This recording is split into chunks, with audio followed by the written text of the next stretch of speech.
Names were disappearing, not because of a mistake, not because someone forgot.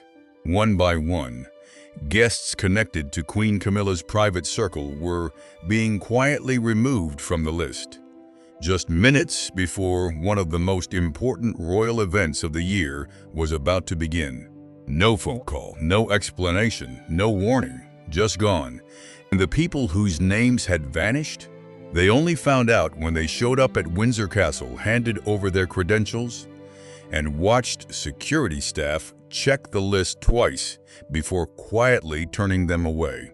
That is where this story begins, not with a fight in a hallway, not with a public confrontation, not with anyone raising their voice, just a few names removed from a piece of paper, and a silence afterwards that, according to people inside the palace, said everything. Today we are diving into what allegedly happened in the hours before Princess Anne's high-profile Windsor gathering.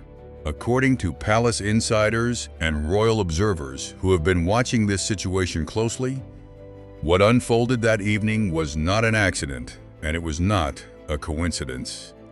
It was a message, quiet, controlled, and impossible to misread for anyone who understands how power actually works inside the British royal family. The event itself was tied to institutions that carry deep meaning inside the monarchy. Organizations connected to Queen Elizabeth II's personal legacy and her lifelong philosophy, about what the crown is supposed to stand for. The kind of event where every detail matters, where every name on a list carries weight, and where every decision sends a signal whether anyone admits it or not. And Prince William, according to sources familiar with palace operations, personally reviewed that guest list in the final hours before guests arrived. Think about what that means for a second. William is the Prince of Wales.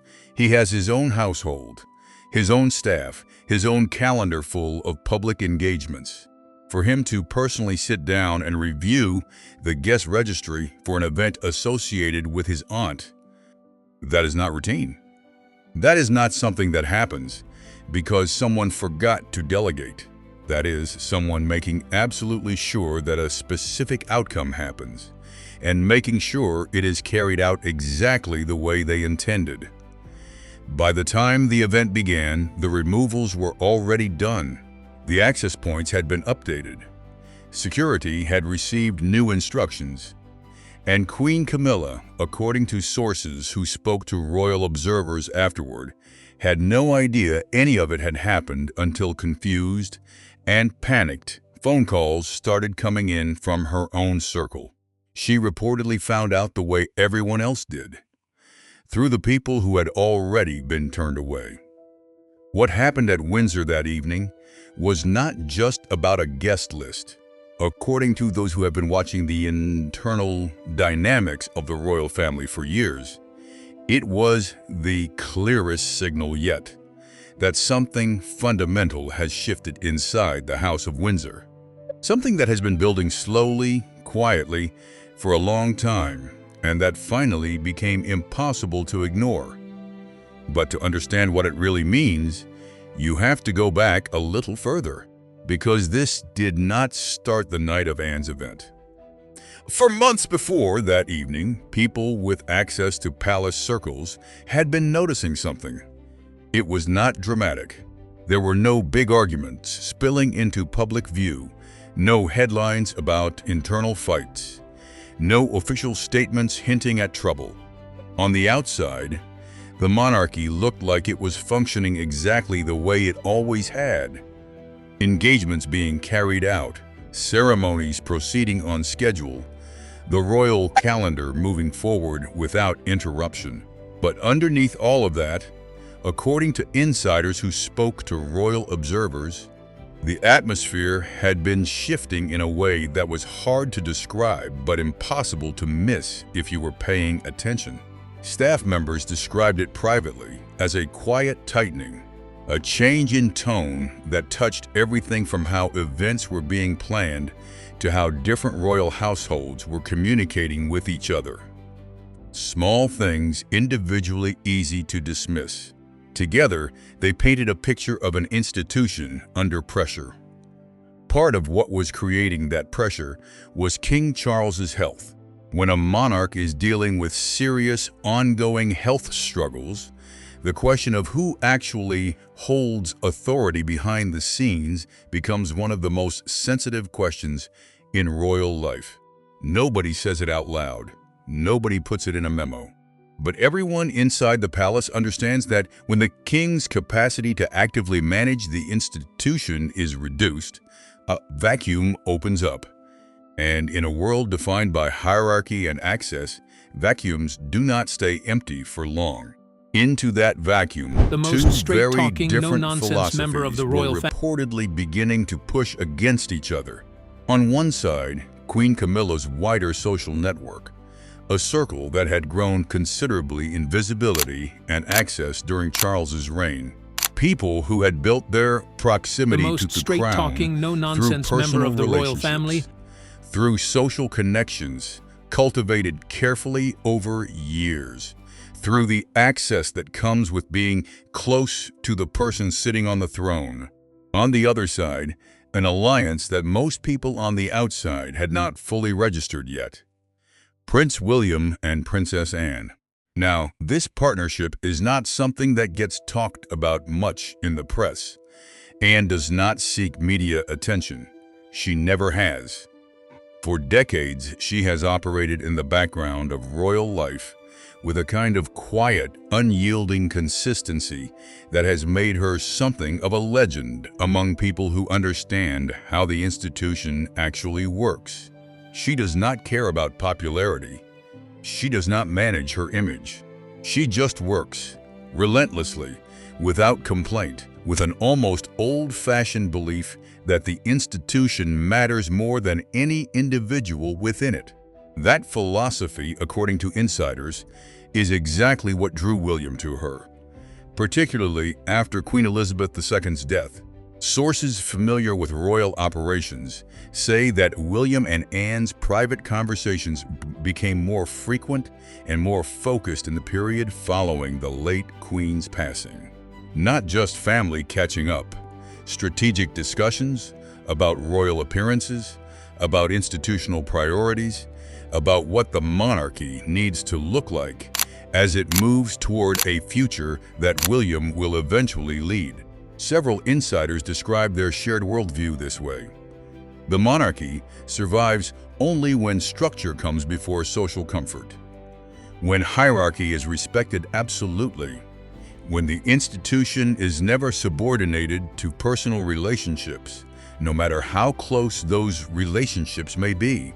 That is the lens through which they both reportedly viewed what was happening in the months before Anne's Windsor event. And what they were seeing, according to palace whispers, concerned them both. The gathering itself was loaded with symbolic meaning. It was connected to organizations tied to Queen Elizabeth's legacy, institutions that, within the royal family, are treated not just as charities, but as living expressions of what the late Queen believed the crown stood for. Inviting the wrong people into that space was not just a social decision. In royal terms, it was a statement about whose values were defining the institution. William allegedly became involved in the planning weeks in advance. Private consultations with changes Anne, everything you thought you knew. about The most structure, straight-talking, about no-nonsense who member would of the be royal present, family, about what the event was supposed to communicate. Some senior staff members reportedly referred to it, in the days leading up to it, as a restoration moment. That phrase tells you everything. On the day of the event, something changed at Windsor. Security personnel who normally received their operational instructions through established administrative channels suddenly found themselves getting updated guidance from a different source entirely. Senior aides connected to Kensington Palace, William's office. That detail, according to people familiar with how royal events are typically run, was striking. Kensington Palace, Directing security operations at an event hosted under different royal arrangements is not standard procedure. It signals that someone has decided to take direct operational control of something that would normally be handled through other channels. And then, in the final hours before guests began arriving, the guest list changed. Several names connected to Queen Camilla's private social circle were removed. Quietly, cleanly, without any visible drama in the corridors of Windsor Castle. No argument, no confrontation, no raised voices, just names that had been on a list and then were not. The removals were described by insiders as surgical. Every move appeared designed to avoid the kind of public chaos that would generate immediate press coverage, while still delivering a message that would land with absolute clarity for the people it was intended for. What nobody in Camilla's circle apparently anticipated was how they would actually find out. There was no courtesy call, no quiet heads up from a member of palace staff, no carefully worded note explaining that, unfortunately, due to circumstances, the arrangements had changed. Instead, several individuals reportedly showed up at Windsor, presented their credentials, and discovered at the security checkpoint that their access had been revoked. Names flagged, permissions changed, access points updated. They were quietly redirected, and then they started calling each other. Queen Camilla, according to sources, was not informed in advance. She was not given an explanation, a warning, or even a quiet notification that something was about to happen. She reportedly learned what had occurred the same way the removed guests did, through a series of frantic private phone calls from people who had already been turned away at the door. By the time she understood the full extent of what had happened, the event had already begun. Sit with that for a moment. The Queen Consort of Britain found out that her own guests had been removed from a royal event not through any official palace communication, but through confused, panicked calls from people who had already experienced the rejection firsthand. The operation was already complete. The decision had already been made, carried out, and sealed, without her knowledge, without her input, without anyone asking for her reaction in advance. For anyone who understands the culture of the British royal family, where access, proximity, and institutional visibility carry an almost impossible to overstate symbolic weight, the significance of that moment would be devastating. This was not a scheduling conflict. This was a demonstration of exactly where authority within the modern British monarchy currently resides. In the hours after the event, members of Camilla's circle started reaching out to palace offices looking for answers. Some assumed there had been a technical error, a database mistake, a miscommunication somewhere in the administrative chain. Others believed security staff had acted on their own initiative without proper authorization from above. But the explanations they were hoping for never came. Buckingham Palace said nothing publicly. Kensington Palace said nothing. Senior staff members were reportedly instructed to avoid discussing the guest changes even in internal conversations. Changes no quiet everything you briefing thought you to ease speculation. No carefully worded off-the-record guidance to royal correspondence. Nothing. For people who cover the royal family professionally, that coordinated silence was remarkable. The palace communications machinery is extraordinarily good at managing difficult narratives. When something sensitive happens internally, the usual response is a carefully managed drip of reassurance, a background briefing here, a discreet clarification there, enough to take the edge off speculation before it spirals into something uncontrollable. None of that happened this time, and veteran palace observers say that when silence at that scale is that coordinated, it is not accidental. It is chosen. It means someone in a position of significant authority has decided the message being sent does not need softening, that it should stand exactly as it is. William, for his part, continued his public schedule without acknowledging the Windsor situation in any form. No gestures toward reconciliation, no subtle signals meant to ease the tension. Just a continuation of royal duties carried out with what multiple insiders described as complete composure. Several observers noted that this particular quality, unwilling to apologize, unwilling to explain, unwilling to retreat, represents something genuinely new in how the future king projects authority. This is not the William who once seemed uncertain under the weight of public expectation.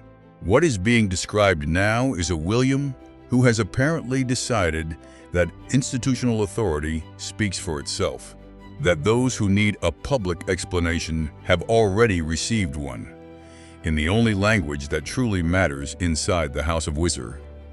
The implications of all this go far beyond one guest list. For people within Camilla's wider circle, the Windsor event reportedly triggered a level of institutional anxiety they were not prepared for.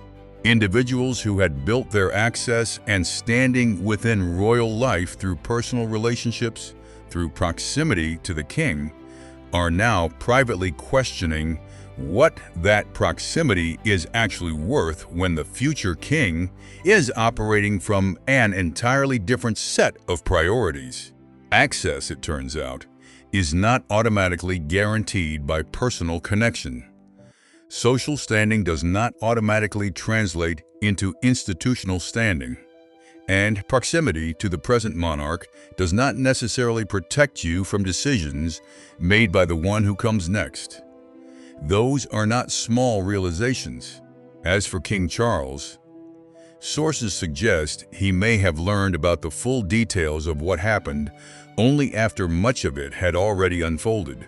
If accurate, that detail carries its own remarkable weight.